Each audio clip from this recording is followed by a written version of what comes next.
আসসালামু আলাইকুম সবাইকে। আজকে যে বিষয়টা নিয়ে কথা বলতে আসছি সেটা হচ্ছিল যুদ্ধ নিয়ে।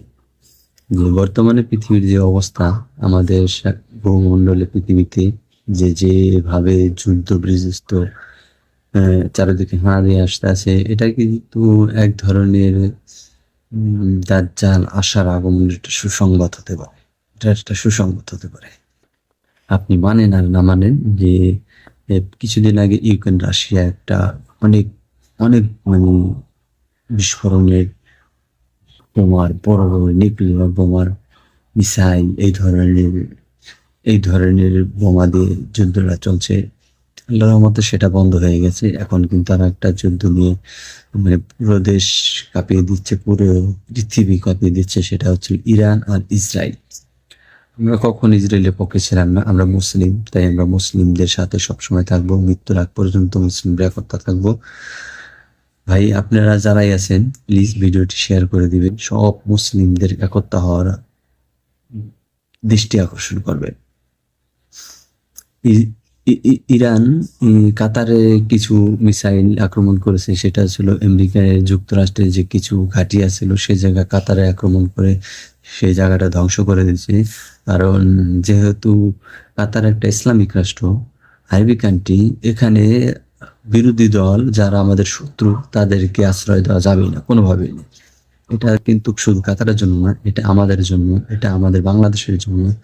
আর এটা প্রত্যেকটা আরবি কান্ট্রি থেকে, প্রত্যেকটা আরবি রাষ্ট্র থেকে এটা কড়াকড়ি হুঁশিয়ার করা উচিত যে বিধর্মীয় যারা আমাদের জাত শত্রু ইহুদি, তাদেরকে কোনোদিন আমরা আশ্রয় দেব না।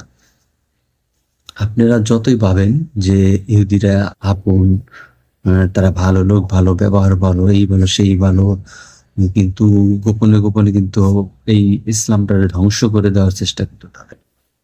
যে পুরো পুরো দেশ, পুরো পৃথিবী আপনারা জানেন যে ইহুদিরা কন্ট্রোলে নিবে।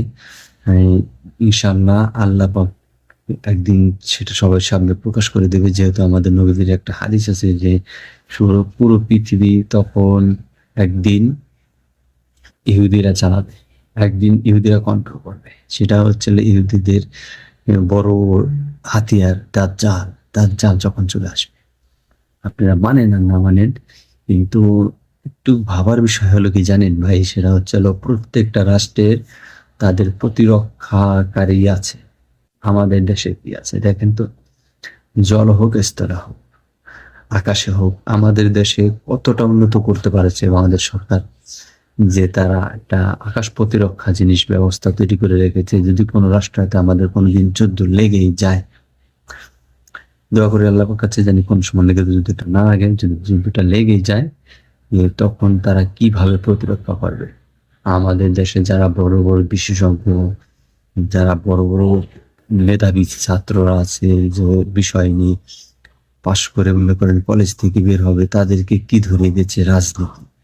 কিন্তু রাজনীতির বদলে যদি একটা শিক্ষণীয় প্রতিষ্ঠানে দেওয়া, একটা গবেষণা কেন্দ্র দেয়, চাকরি দিয়ে দেন, তোরা মিসাইল তৈরি করবি, দেশ রক্ষা করার জন্য যত প্রকারের টেকনোলজি আছে সেগুলো ব্যবহার করবি, সেগুলো তৈরি করবি, নতুন নতুন আপডেট করবি, এরকম কিন্তু কোনো কিছু হচ্ছে না। সবই রাজনীতির খেলা, টাকার খেলা। বড় বড় বেতন ধরিয়ে দিচ্ছে, বিসিএস ক্যাডার হচ্ছে, তাদের নাম উচ্চ বিলাসিতা জীবন দিয়ে দিচ্ছে। কিন্তু যদি কোনো সময় যে কোনো রাষ্ট্রে এত যুদ্ধ বাজে, তখন আমাদের স্লোগান দিতে হবে, আমরা পরাজিত, আমরা পরাজিত, আমরা পারবো না, আমরা দুর্বল, আমরা তোমাদের কাছে হেরে গেছি।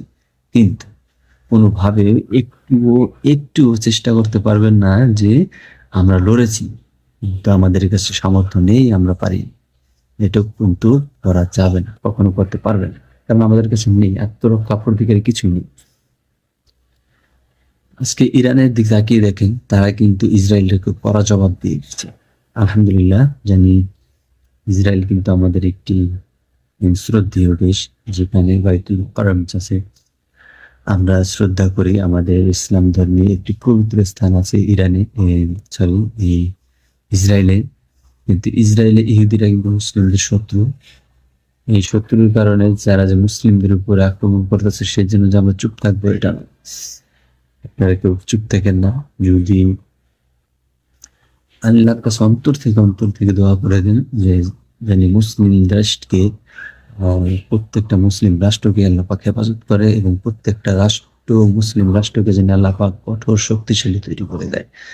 আসলে কঠোর শক্তিশালী তৈরি করতো আল্লাহ পাক সেই জিনিস কিন্তু মুসলিমদের হাতে দিয়ে দিয়েছে, কিন্তু মুসলিমরা তারা সেটা ব্যবহার করতে পারে না। সেটা হচ্ছে সবচাইতে বড় হাতিয়ার হচ্ছে কোরআন শরীফ, মানে নামের কোরআনের কার, এগুলো সবচেয়ে বড় হাতিয়ার। প্রত্যেকটা বিষয় আল্লাহ পাক স্পষ্ট ভাবে বলে দিয়েছে কোরআনে। আজকে আমেরিকার হাতে সবচাইতে বড় যে যুদ্ধ বিমানটা দেখেন আবিষ্কার করেছে, সেটা কিন্তু এই কোরআনের কিছু একটা আয়াতে আছে, অবশ্যই আছে, যে এরকম একটা পাঁচ পাখির আকৃতি করে যুদ্ধ বিমানটা তৈরি করেছে। আসলে কি মুসলিমরা পারতো না? অবশ্যই পারতো রে ভাই, অবশ্যই পারতো। যে কোরআনকে ব্যাখ্যা করে গবেষণা কেন্দ্র তৈরি করে, গবেষণা করে পৃথিবীর সবচাইতে ক্ষমতাশালী রাষ্ট্র তৈরি করে দেন মুসলিম। কিন্তু আপনারা এগুলো পারবেন না। আপনারা পারবেন কি জানেন? বিলাসিতা জীবন নিয়ে, বিলাসিতা জীবন। বড় বড় চাকরি করবেন, সরকারি চাকরি করবেন, আপনাকে সবাই সালাম দেবে, শ্রদ্ধা করবে, এগুলোই পারবেন, আর কিছুই পারবেন না। ভাই কতটুকু সত্য বলছি মিথ্যা বলছি বলতে পারি না, প্লিজ বলতে হলে ক্ষমা করে দিবেন। আর আমার ভিডিওটি যদি ভালো লাগে অবশ্যই শেয়ার করবেন, ফলো করবেন এবং ইউটিউব থেকে দেখবেন সাবস্ক্রাইব করবেন। আপনাদের কাছে ধন্যবাদ। একটি ভিডিও নিয়ে আসবো, সে পর্যন্ত ভালো থাকুন, সুস্থ থাকুন।